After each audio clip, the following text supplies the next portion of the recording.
నమస్తే. కిరణ్ టీవీ భక్తి ప్రేక్షకులకి స్వాగతం. నేను మీ స్వప్న. ప్రస్తుతం మనతో పాటున్నారు ప్రముఖ తంత్ర జ్యోతిష్కులు, జ్యోతిష్య రత్న, జ్యోతిష్య సామ్రాట్ డాక్టర్ చింతా రుక్మందరావు గారు. నమస్తే సార్.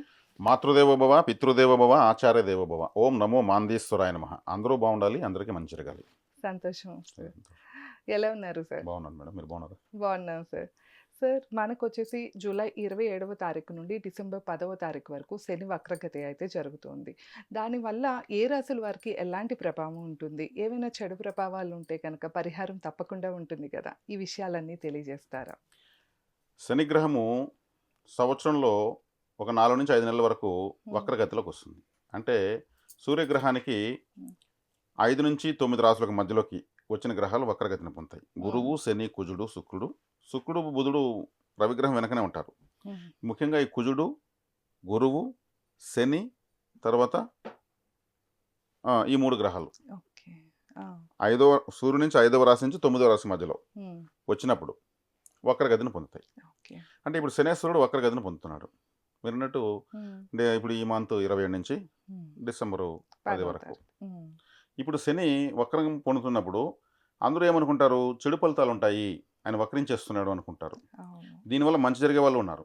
హ్మ్. అంటే వాళ్ళు పుట్టినప్పుడు జన్మ జాతకంలో ఆ! శని వక్రంగా ఉన్నప్పుడు పుట్టుంటే హ్మ్. ప్రతి సంవత్సరం శని వక్రించినప్పుడంతా వాళ్ళకి బాగుంటుంది. ఓకే. హ్మ్. ఇది వర్ష శని అంటారు.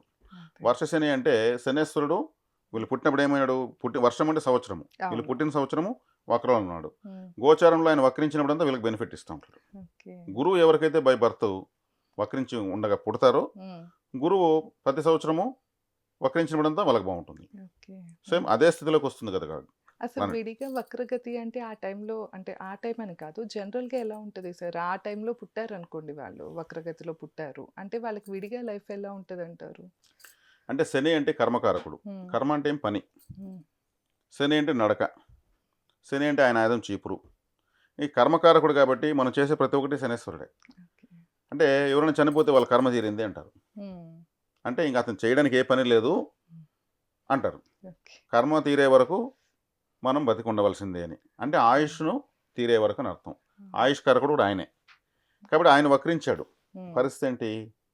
అంటే చేసే వృత్తుల్లో హ్మ్. స్థిరత్వం ఉండదు. ఓకే. అనేక వ్యాపారాలు మారుస్తూ ఉంటారు. అనేక ఉద్యోగాలు మారుతూ ఉంటాయి. శని వక్రం కదా! కర్మకారుడు వక్రమే కదా! అవును. కర్మ అన్నప్పుడు ఉద్యోగం అన్నా కర్మే, వ్యాపారం అన్నా కర్మే. దాంట్లో మార్పులు వస్తూనే ఉంటాయి. ఓకే. వాళ్ళు అడిగితే వాళ్ళు మాకు తెలియని వ్యాపారం అంటూ లేదని చెప్తా ఉంటారు. కానీ ఏ వ్యాపారంలో స్థిరంగా ఉండలేరు. ఓకే. అలా అంటే సక్సెస్ ఉండదంటారా వాళ్ళకి అనుభవం ఉంటుంది దేంట్లోనూ? ఎక్కువగా, సక్సెస్ తక్కువ ఉంటుంది. ఓకే. కాబట్టి శని వక్రంగా ఉన్నప్పుడు ఏం చేయాలి? ఆయన అంటే నడక అని చెప్పాను. హ్మ్. మనం ప్రతిరోజు వాకింగ్ చేసేటప్పుడు వాకింగ్ రివర్స్ వాకింగ్ చేయాలి ఒక 10 అడుగులు. ఓకే. డైలీ వాకింగ్ రివర్స్‌లో చేస్తూ ఉంటే శని వక్రం నశిస్తూ ఉంటుంది. ఓకే. చీపురు కట్టలు కూడా వక్రంగా తిప్పితేనే ముందుకి వెనక్కి ఇట్లా వక్రం చేస్తేనే ఆ! ఇల్లు గాని, ఆలయం గాని, హాస్పిటల్ శుభ్రమవుతుంది. ఓకే. స్ట్రెయిట్‌గా అట్టే తొయలేరు. దాన్ని ఇలా ఇలా వక్రం చేయాలి. అదే ఆయన ఆయుధం. ఆ చెడు ప్రభావాలు తగ్గుతాయంటారు. అంటే ఆలయానికి, హ్మ్. హాస్పిటల్స్‌కి మాప్ స్టిక్సు, చీపురు కట్టలు, floor cleaners, toilet cleaners, acids, okay. Phenyls ఇవి డొనేట్ చేస్తూ ఉండాలి. ఓహ్! క్లీనింగ్ ఐటెమ్స్ ఇప్పుడు ఏవైనా. నగరాన్ని శుభ్రం చేసేదెవరు? మున్సిపల్ కార్మికులు. అవును. వాళ్ళ చేతిలో చీపురుంటుంది. హ్మ్. అంటే క్లీనింగ్ డిపార్ట్‌మెంట్ శనేశ్వరుని అర్థం. ఓకే. అదే దానికి ఆ ఎక్విప్‌మెంట్ తీస్తే ఏమవుతుంది? హ్మ్. శని వక్రం నశిస్తుంది. ఆ! శనివారం రోజు నల్లని గుడ్డ ఒకటి తీసుకొని రిబ్బన్ ఒకటి ముక్కలు ముక్కలు కత్తిరించి అంటే వక్రం చేసి హ్మ్. నీటిలో కలిపేసి శని వక్రం నశిస్తూ ఉంటుంది. ఓకే. నల్లని ఆహారము దానం చేయాలి. ఆ! అంటే నువ్వులతో చేసినటువంటి స్నాక్స్ ఉంటాయి. హ్మ్. శనివారం రోజు దానం చేయొచ్చు. వీటన్నిటి వల్ల శని యొక్క వక్రత్వాన్ని మనము నశింపచేయొచ్చు. ఓకే. ఇవి చేస్తే శనేశ్వరుడు వక్రం ఎలా నశిస్తుందంటే హ్మ్. మ్యాథమెటిక్స్‌లో ఏం చెప్తారు? మైనస్ ఏమవుతుంది? ప్లస్. ఇక్కడ కూడా అదే. ఆయన వక్రంగా ఓకే. ఉంటే ఆయన కారకత్వాలు మనం కూడా వక్రంగా చేస్తున్నాం. హ్మ్. అంతే. అక్కడ అదెంత కరెక్టో ఇక్కడ కూడా అది అంతే కరెక్ట్. హ్మ్. అదేవిధంగా బొగ్గులుంటాయి. హ్మ్. నల్లని బొగ్గులు. అవును. 4 బొగ్గులు, 4 నిమ్మకాయలు. హ్మ్. వర్షాకాలం పారే నీటిలో శనివారం రోజు ఓకే. వదిలిపెట్టొచ్చు. ఆ! ఇది కూడా ఒక తంత్ర పరిహారంగా చెప్పారు ప్రాచీన కాలంలో. ఓకే. ఆ! ఇది శని వక్రగతి అయితే. శని వక్రగతి అయితే. హ్మ్. శని అవయోగైనా చేయొచ్చు. అవయోగ్ అంటే సార్? జాతకంలో ప్రతి ఒక్కరికి యోగ గ్రహం ఒకటి ఉంటుంది. అవయోగ గ్రహం ఒకటి ఉంటుంది. ఆ! అవయోగ గ్రహము అన్నీ చెడగొడతా ఉంటుంది. యోగ గ్రహం అన్నిటిని ఇస్తా ఉంటుంది. ఓహో! శని అవయోగిగా వచ్చిన వాళ్ళు, వక్రించకపోయినా అవయోగిగా వచ్చిన వాళ్ళు. ఆ! ఈ వస్తువులను అవయోగమేగా చేస్తున్నాం. ఓకే. అవును. హ్మ్. కాబట్టి ఇది చేసుకోవాల్సినటువంటి వ్యక్తిగత తంత్ర పరిహారాలు. హ్మ్. ఇప్పుడు హాస్పిటల్‌కి ఎందుకిమ్మను నేను? హ్మ్. క్లీనర్సు అవును. ఆలయానికి ఇస్తాము. అక్కడ శివాలయానికి ఇవ్వాలి ఫస్ట్ హ్మ్. ప్రధానంగా. హ్మ్. ఈశ్వరత్వం ఉన్నటువంటి ఏకైక గ్రహం శనేశ్వరుడే. హ్మ్. అదే హాస్పిటల్ కూడా అందున చిన్న పిల్లలు పుట్టే హాస్పిటల్‌కి ఇవ్వాలి. మరీ ముఖ్యంగా. ఓకే. హ్మ్. అంటే ఈ హాస్పిటల్ అనేది అనురాధ నక్షత్రం. ఓకే. వృశ్చిక రాశిలో అనురాధ నక్షత్రం హాస్పిటల్ సూచిస్తుంది. హ్మ్. అది మనకు వృశ్చిక రాశి అంటే ఒక విధంగా బాత్రూమ్. హ్మ్. మలమూత్ర విసర్జన స్థానం అని అర్థం మన శరీరంలో. ఓకే. డెలివరీ హాస్పిటల్ అంటే హ్మ్. అక్కడ బిడ్డలు పుడుతున్నారు కదా! అవును. అక్కడ శుభ్రతకు మనం గాని ఈ అనురాధ నక్షత్రం శనేశ్వరుడిదే మళ్ళీ. హ్మ్. ఆ శనేశ్వరుడి నక్షత్రం వృశ్చిక రాశిలో ఉంది. వృశ్చిక రాశి అంటే హాస్పిటల్. అంటే హ్మ్. మన బాత్రూమ్, మన లెట్రిన్ బేసిన్. అదే. అక్కడ ఈ క్లీనింగ్ ఎక్విప్‌మెంట్స్ ఇవ్వడం వల్ల ఏమవుతుంది? హ్మ్. శనేశ్వరుడు ఇమ్మీడియేట్ యాక్టివేట్ అవుతాడు. ఓకే. అంటే కారకత్వాలని తెలుసుకోవడం వల్ల అప్‌డేట్ అవుతాం. అవును. ఇది ఆలయము, హాస్పిటల్ 2 సమానమే. హ్మ్. ఇక్కడ మనం పుడతాము, ఆలయంలో ఉద్ధరించబడతాం. అవును. శివాలయానికి ఇచ్చి నెలకొక టెంపుల్‌కి ఇచ్చామనుకోండి. హ్మ్. ఆంజనేయ స్వామి టెంపుల్‌కి, వెంకటేశ్వర స్వామి టెంపుల్‌కి ఇట్లా హ్మ్. సంవత్సరంలో ఒక 10 టెంపుల్స్ మన వల్ల శుభ్రం అవుతా ఉంటే, హ్మ్. ఇంక గ్రహం అనుకూలం కాకుండా ఏమవుతుంది? అంతే కదా! మన కారణంగా చీపురు కట్టలు ఇస్తాము. అవేమన్నా ఒక రోజు కరిగిపోతాయి. అరగవు కదా! అవును. వాళ్ళు వంకొని తోస్తుంటారు. ఆలయంలో ఉన్న ఫండ్స్ ఉంటాయి. వాళ్ళు చీపురు కట్టలు తీసేవారు. అంతే. మనం తీర్చనుకొని నిలుచుకొని వస్తారు. హ్యాపీగా ఫీల్ అవుతారు. అవును. వాళ్ళందరూ కూడా స్నాక్స్, వాటర్ ఇచ్చేసి రావచ్చు. అంతే. ఇది శని వక్రగతిగా ఉన్న వాళ్ళు చేసుకోవాల్సినటువంటి పరిహారము. హ్మ్. అవయోగిగా ఉన్న వాళ్ళు చేసుకోవాల్సిన పరిహారం. ప్రజెంట్ ఈ సంవత్సరము ఈ నెల హ్మ్. 27 నుంచి డిసెంబర్ 10 వరకు శని వక్రగతిలోకి వస్తున్నాడు. హ్మ్. బై బర్త్ వక్రంగా శని ఉన్న వాళ్ళకు వక్రం ఏమవుతుందని బావుంటుంది. చెప్పాను? మైనస్ మైనస్ ప్లస్ అవుతుంది. ప్లస్ ఇప్పుడు వీళ్ళకి అవుతుంది. బావుంటుంది. హ్మ్. అదేవిధంగా ఇప్పుడు మనం రాసుల వారీగా తీసుకుందాం. మేషరాశి వాళ్ళకి ఏలినాటి శని జరుగుతా ఉంది. అవును సార్. మేషరాశి వాళ్ళకి ఏలినాటి శని జరుగుతా ఉంది. శని వ్యయంలో ఉన్నాడు. హ్మ్. వ్యయంలో ఉన్నప్పుడు ఏమవుతుంది? రాశి మీదకి వస్తున్నాడు. అంటే మీనంలోంచి మేషంలోకి వస్తూ ఉండగా మళ్ళీ వెనక్కి తిరిగాడు. హ్మ్. శని వెనక్కి తిరిగాడంటే ఇప్పుడు అటువైపు చూస్తాడు. హ్మ్. ఎటువైపు? కుంభరాశి, మకర రాశి వైపు చూస్తాడు. వక్రమయ్యాడు కదా! అవును. అంటే ఇప్పుడు ఏదో మర్చిపోయేసి మళ్ళీ తిరుక్కొని మనం ఇంటికెళ్ళి బీగాలు ఎత్తుకొని వస్తాము. అలాగే ఆయన వెనక్కి తిరిగాడు. ఓకే. హ్మ్. ఇప్పుడు కుంభరాశి వాళ్ళకు, మకర రాశి వాళ్ళకు తాకడ ఎక్కువ ఉంటుంది. అంటే మేషరాశి ప్రెషర్. వాళ్ళకేమి ఇప్పుడు మేషం చూడడం లేదాయన. ఇటువైపు తిరిగాడు. అవును. వక్రం అంటే మనం ఇలా తిరిగామంటే అటువైపు చూస్తాం. అంతే వీళ్ళని చూడట్లేదు. మేషరాశి వాళ్ళకి ఒక రిలాక్సేషన్ ఉంది ఇప్పుడు. ఓకే. Tension free. ఈ ఈ డిసెంబరు 10 వరకు. ఓకే. కాబట్టి మేషరాశి వాళ్ళకు శని యొక్క తాకడ తగ్గినట్టే. అదేవిధంగా గురువు 4వ ఇంట్లో ఉంటూ శనిని చూస్తున్నాడు. ఆ! మేషరాశికి గురువు భాగ్యాధిపతి. కాబట్టి గురువు యొక్క చూపు పడింది. హ్మ్. అంటే గురువు అంటే ఏమి? మనల్ని కాపాడేవాడని అర్థం. అవును. ఆయన చూపు వేరబడింది. ఈయన వేరే వక్రించాడు. కాబట్టి ఏలినాటి శని యొక్క తాకడ ఇప్పుడు మేషరాశి వాళ్ళకి తగ్గింది. కూల్‌గా ఉంటారు. హ్మ్. తర్వాత వృషభ రాశి వాళ్ళకు. అవును. వృషభ రాశి వాళ్ళకు శని లాభంలో వక్రించాడు. హ్మ్. లాభంలో అంటే లాభస్థానం మంచిదే. లాభంలో శని ఉంటే జితేంద్రులు అవుతారని హ్మ్. దానికి పెద్ద చరిత్ర ఉంది. రావణాసురుడు కూడా లాభంలో శనిని పెట్టుకునే ఇంద్రజిత్తును పుట్టించుకున్నాడని జ్యోతిష్యుడు ఓకే. కాబట్టి ఆ! అది పెద్ద చరిత్ర ఉంది. అంటే రావణాసురుడు ఒక పెద్ద జ్యోతిష్యుడైన. శనిగ్రహం లాభంలో ఉండగా నా కొడుకు పుట్టాలని. హ్మ్. అంటే ఆయుష్కారకుడు కదా! పూర్ణాయుష్ వస్తుంది. లాభంలో శని ఉన్నప్పుడు ప్రపంచంలో ఎవరు జయించలేనంతటి వాడవుతాడని. ఓకే. అంటే ఆ! శనికి అంత శక్తి ఉంది. అదే శనేశ్వరుణ్ణి హ్మ్. ఆయన ఇది లోక విరుద్ధమైన శనేశ్వరుడు తన కాలు తీసి 12లో పెట్టాడు. హ్మ్. తర్వాత స్థానంలో. అప్పుడేమైంది? ఆయన ఆ కాలు ఖండించాడు హ్మ్. రావణాసురుడు. ఆ! ఆ ఎగిరిపడి ఆ మొక్క ఏం చేసింది? ఇతను పుట్టేటప్పుడు జన్మ లగ్నంలో పడింది. ఓకే. ఆ లగ్నంలో పడిన ఆ కాలు శనేశ్వరుడు యొక్క మొక్కే మాందీ గ్రహము. ఓకే. ఆ! మాంది అంటే ప్రేత గ్రహము. మరణాన్ని ఇచ్చేవాడు. అందుకే ఇంద్రజిత్తుని, రావణాసుని, కుంభకర్ణుని అందరిని కూడా ఓకే. నిర్జించి పారేశాడు. ఆ! ప్రతి ఒక్కళ్ళకి ఉంటుందా సార్? ఏదో ఒక చోట మాంది గ్రహం? ఖచ్చితంగా ఉంటుంది. ఖచ్చితంగా. ఖచ్చితంగా ఉంటుంది. ఓకే. కాబట్టి ఆ! శనేశ్వరుణ్ణి ఆయన హ్మ్. నిర్బంధించినందువల్ల హ్మ్. ఆయన లోక విరుద్ధమని ఆయన చేసినటువంటి చర్య. అందుకే ఎవరైనా కాలు పెడితే నువ్వు శనిలాగా పెట్టావని కూడా అనేదానికి ఓకే. ఏదో ఒక అసడ్డం జరుగుతుంది, ఆటంకం కలుగుతుందనేసి. హ్మ్. కాబట్టి ఈ శనేశ్వరుడు ఇప్పుడు వృషభ రాశికి లాభంలో ఉంటూ హ్మ్. శనేశ్వరుడికి ఒక ప్రత్యేక దృష్టిలు ఉన్నాయి. 3వ స్థానాన్ని, 7వ స్థానాన్ని, 10వ స్థానాన్ని చూస్తాడు. హ్మ్. 3, 7, 7, 10 10. స్థానాలు చూస్తాడు. హ్మ్. అంటే ఇప్పుడు వృషభ రాశిని చూస్తా ఉన్నాడు ఇన్ని రోజులు. ఇప్పుడు అటువైపు మకర రాశిని చూస్తాడు. హ్మ్. అటు కదా మలుకున్నాడు. అవును. 10వ స్థానంతో మిథున రాశిని చూస్తాడు. అంటే వృషభ రాశి తర్వాత రాశిని చూస్తాడు. కానీ వృషభ రాశికి యోగ గ్రహం శనేశ్వరుడు. హ్మ్. ఫస్ట్ మొట్టమొదటి యోగ గ్రహం శనేశ్వరుడే. హ్మ్. వృషభ రాశి వాళ్ళకి ప్రత్యేకత ఏమంటే శనేశ్వరుడు వాళ్ళని బాధ పెడతాడు. కానీ ఏదన్నా ఫలితం ఇచ్చిన తర్వాత బాధ పెడతాడు. ఓకే. ముందుగా బాధ పెట్టాడు. మిగిలిన వాళ్ళందరినీ ముందుగా బాధ పెడతా ఉంటాడు. వృషభ రాశి వాళ్ళని మాత్రం ఫలితాన్ని ఇస్తాడు. తర్వాత బాధ పెడతాడు. ఎందుకంత అదృష్టం సార్? ఆ రాశికి యోగ గ్రహం. ఓకే. హుహు. ఇచ్చిన తర్వాత మళ్ళీ కౌన్సిలింగ్ ఇస్తాడు. అందరికి కౌన్సిలింగ్ ఇచ్చి మళ్ళీ ఫలితం ఇస్తాడు. హ్మ్. వీళ్ళకి ఫలితం ఇచ్చి కౌన్సిలింగ్ ఇస్తాడు. ఇది వృషభ రాశిలో స్పెషల్. హ్మ్. కాబట్టి వృషభ రాశిలో అంటే శనికి కూడా చాలా ఇష్టమే. శ్రీకృష్ణుడిది వృషభ రాశి. ఓకే. అందుకనే అయితే. ఆయన కూడా రేపురా అంటూ ఉంటే ఆయన పైన ఇష్టంతో రేపు వస్తుంటే శనివారం రోజు ఈ కలియుగంలో ఓకే. వెంకటేశ్వర స్వామిని పట్టుకున్నాడు. ఆ! శనేశ్వరుడు కూడా ఇష్టమే ఆయనంటే. అందుకే శనివారం దర్శనం కోసం పరుగులు తీస్తారు. హ్మ్. దీని వెనకంతా పురాణ చరిత్రలు కూడా దేవతలకు కూడా అన్ని లింక్ అయి ఉంటాయి. మనం ఇప్పుడు చెప్తూ ఊరికే ప్లెయిన్‌గా చెప్పడం కన్నా కొన్ని కొన్ని మనం నిరూపిస్తూ అవును. చెప్పడం హ్మ్. చాలా బాగుంటుంది ప్రేక్షకులకు. కాబట్టి ఇప్పుడు హ్మ్. శని గ్రహం యొక్క స్థితి భాగ్యస్థానాన్ని చూస్తున్నాడు వృషభ హ్మ్. రాశికి, మకరం చూస్తే. హ్మ్. అప్పుడు వీళ్ళకు ఫలితం అయితే ఖచ్చితంగా ఉంటుంది. వృషభ రాశి వాళ్ళకి ఏమి ఇబ్బంది లేదు. హ్మ్. ఆయన పర్సనల్ కోట రాశి అది. హ్మ్. కాబట్టి తర్వాత మిథున రాశి. హ్మ్. మిథున రాశి 10వ దృష్టిలో చూస్తాడు. 10వ దృష్టిలో చూస్తే 50-50 ఛాన్సెస్. ఓకే. ఎందుకంటే మిథున రాశికి అష్టమాధిపతి, భాగ్యాధిపతి 2 శనేశ్వరుడే. హ్మ్. అష్టమ స్థానం అంటే కష్టాలు ఇచ్చేటువంటి స్థానము. భాగ్యస్థానం అంటే సుఖాన్ని ఇచ్చేటువంటి స్థానము. ఓకే. కాబట్టి మిథున రాశిని 10వ దృష్టితో చూస్తాడు కాబట్టి హ్మ్. అష్టమ స్థానం రీత్యా కష్టము ఉంటుంది. ఆ! భాగ్యస్థానం రీత్యా దానివల్ల ఫలితం ఉంటుంది. ఓకే. 2 కష్టే ఫలి అంటారు కదా! అవును. వీళ్ళు కష్టపడితే రిజల్ట్ వస్తుంది. హ్మ్.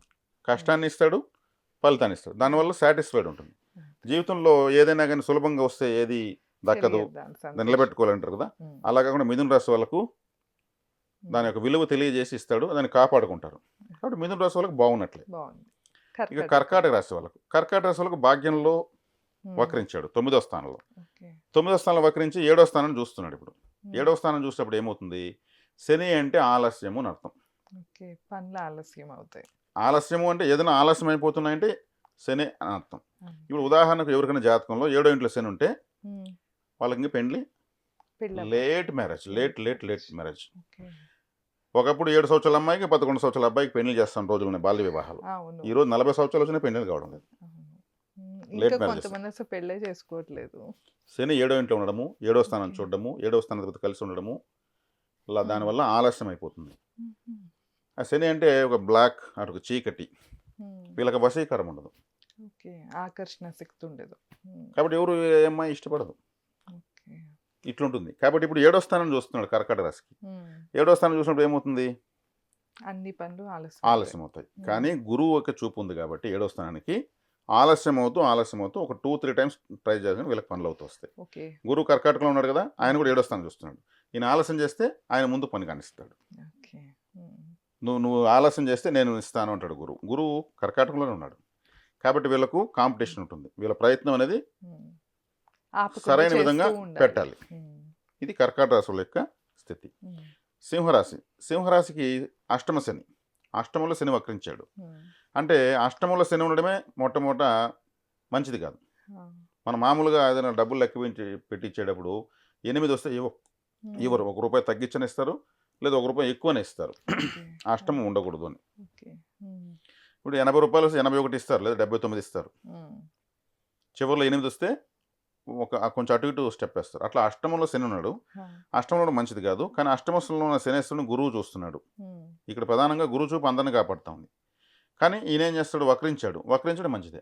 అష్టమంలో వక్రించాడు కాబట్టి దుస్థానంలో వక్రించడం వల్ల అంటే శని అక్కడ రివర్స్ అయిపోయాడు. అవును. మంచి ఫలితాలిస్తారు. ఇప్పుడు ముందుకు వేగంగా వెళ్తాము. ఆ! వెనక్కి అంత వేగంగా రాగలమా?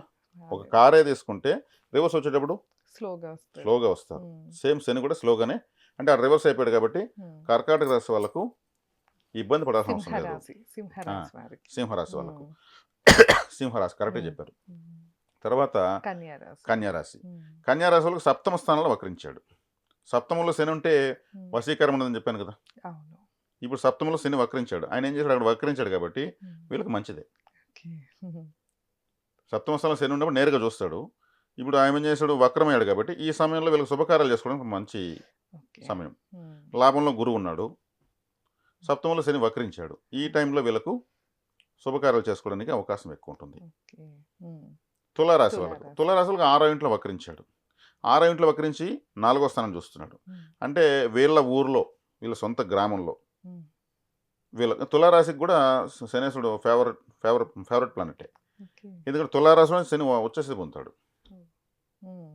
ఇప్పుడు ధర్మదేవత ఉంటుంది కోర్టులో నల్లని గుడ్డ కడతారు. హ్మ్. కోర్టు మొత్తం నల్ల కోట్లే వేసుకుంటారు. అవును. అంటే శనేశ్వరుడు యొక్క బలం ఉంటేనే వాళ్ళ లాయర్లు జడ్జిలు అవుతారు. ఓకే. ఆ! ఈయన జడ్జి.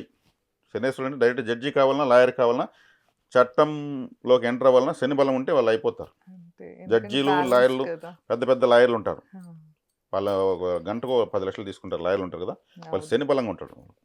హ్మ్. హ్మ్. కాబట్టి తులారాశిలో వచ్చేస్తున్నాడు. తుల అంటే ఏమి త్రాసు. ధర్మదేవ హ్మ్. చేతిలో ఏమి త్రాసే కదా ఉంటుంది. అవును. ఇంక వేరే వస్తువు ఉండదు కదా! లేదు. కాబట్టి తులారాశికి కూడా 4వ ఇంటిని చూస్తున్నాడు కాబట్టి వీళ్ళ హ్మ్. గ్రామంలో వీళ్ళకు మంచి పలుకుబడిని పెంచుతాడు. ఓకే. ఇప్పుడు ఏ రాశికి 4 సుఖస్థానం చూస్తున్నాడు? తులారాశి సుఖస్థానం చూస్తున్నాడు. అవును. కాబట్టి మకర రాశిని చూడడం వల్ల తులారాశి వాళ్ళకు వాళ్ళ 4వ స్థానం అంటే సొంత గ్రామం అని అర్థం. సొంత ఓకే. ఊరు అని అర్థం. ఆ! మాతృస్థానం, తల్లి యొక్క స్థానం. అక్కడ చూస్తాడు కాబట్టి ఈ హ్మ్. రాశికి ఉచ్చస్థిత గ్రహం కాబట్టి హ్మ్. మంచిది. ఓకే. అదేవిధంగా భాగ్యస్థానాన్ని చూస్తాడు 10వ చూపుతో. హ్మ్. కానీ శని ఎంత ఫేవర్‌గా ఉన్నా హ్మ్. ఆయన కొంచెం వీపులో కొట్టే నేర్పిస్తాడు ఏదో ఒకటి. నోటి మీద మాత్రం కొట్టడు ఎప్పుడు శని ఎవరిని గాని. హ్మ్. తట్టి నాన్న ఇదిరా ఇదిరా నేర్పిస్తూ వస్తాడు. అందువల్ల ఆయన భయపడతారు. హ్మ్. అదా జీవితాన్ని ఇచ్చే గ్రహం శనేశ్వరుడు గాని జీతాన్ని ఇవ్వడు. ఓకే. జీతం తాత్కాలికం, జీవితం శాశ్వతం. అన్ని గ్రహాలు జీతాలు ఇస్తాయి. హ్మ్. శనేశ్వరుడు మాత్రం జీవితాన్నే ఇస్తాడు. కడిగిన ముత్యంలాగా చేసేస్తాడు హ్మ్. ఒక మనిషిని. అప్పుడు బాధలు వస్తాయి. డబ్బు ఉంటే నీ విలువేంది? డబ్బు లేకపోతే నీ విలువేంది? హ్మ్. డబ్బు ఉంటే ఒక స్త్రీకి భర్త దగ్గర విలువ ఎంత ఉంటుంది? పిల్లల దగ్గర విలువ ఎంత ఉంటుంది? సమాజంలో ఎంత విలువ ఉంటుంది? లేదా ఒక పురుషుడికి అదే స్థాయిలో. అవును. హ్మ్. ఆ అవసరానికి ఉపయోగపడే వాళ్ళు ఎవరు? నటించే వాళ్ళు ఎవరు? హ్మ్. పేదరికం ఎలా ఉంటుంది? అవమానాలు ఉంటాయి, అగచాట్లు ఎలా ఉంటాయి, దారిద్ర్యాలు ఎలా ఉంటాయి, దౌర్భాగ్యాలు ఎలా ఉంటాయి, హ్మ్. ఇవన్నీ నేర్పిస్తాడు ఈయన. వీటి యొక్క విలువ తెలియకుండా డబ్బులు వచ్చిందంటే దాన్ని నిలబెట్టుకోలేరు. అంతే కదా! కాబట్టి అవును. మేము ఎన్నో బాధలు పడితే ఈ స్థాయికి వచ్చాము అంటారు. అవన్నీ ఆ అవును. బాధలని ఆ ట్రైనింగ్ ఇచ్చింది ఎవరు? ఈయనే. హ్మ్. అంతే. కాబట్టి జీవితాన్ని ఇచ్చేటప్పుడు ఆయన ఏం చేయాలి? జీతం ఇస్తా కూర్చుంటే హ్మ్. వీళ్ళకి జీవితం తెలియదు. తెలీదు. అందుకే శనేశ్వరుడు భయపడతారు. కానీ ఆయన లేకపోతే ఆయన చేసే పని ఏమంటే గత జన్మల నుంచి ఉన్న కర్మంతా హ్మ్. క్లీన్ చేసేస్తాడు. ఈ గురువు, శుక్రుడు, బుధుడు వీళ్ళు ఏమారుస్తూ ఉంటారు. లగ్జరీలు ఓకే. ఇచ్చేది, అది తిరుగు, ఇది తిరుగు, ఇదే శాశ్వతం అని చెప్తా ఉంటారు. శనేశ్వరుడు అవన్నీ కాదు శాశ్వతం. హ్మ్. నీకు ఏం తెలుసుకున్నావు? నీ కర్మను ఉద్ధరించు నిన్ను ఉద్ధరించుకోవాలంటే ఉద్ధరేనాత్మనాత్మనం దాన్ని చేసేస్తాడు ఆయన. అవును. అదే. అందుకని ఈశ్వరత్వం వచ్చింది ఆయనకి. ఇంకెవరికి హ్మ్. కూడా గురు ఈశ్వరుడు, బుధ ఈశ్వరుడు, శుక్రేశ్వరుడు అనరు. లేదు. శనేశ్వరుడు అంటారు. అని ఆయనే శని అనే ఓకే. ఏకవచనంతో పలకూడదు. ఓహ్! శని భగవానులు. అవును. హ్మ్. మాస్టర్ కదా ఆయన. ఒక జడ్జి కదా! అంతే. కాబట్టి ఆయన అలా తులారాశి ఫేవర్ అయినా కానీ హ్మ్. కౌన్సిలింగ్ అన్ని నేర్పిస్తాడు, చేస్తాడు. తులారాశి అయిన తర్వాత వృశ్చిక రాశి. వృశ్చిక రాశి. వృశ్చిక రాశికి ఈయన పరమ పాపగ్రహం శనేశ్వరుడు. ఆ! వృశ్చిక రాశి వాళ్ళకి 3వ స్థానం చూస్తున్నాడు. ఏదైనా వీళ్ళ సోదర సోదరులకు హ్మ్. అష్టమ స్థానాన్ని కూడా చూస్తున్నాడు.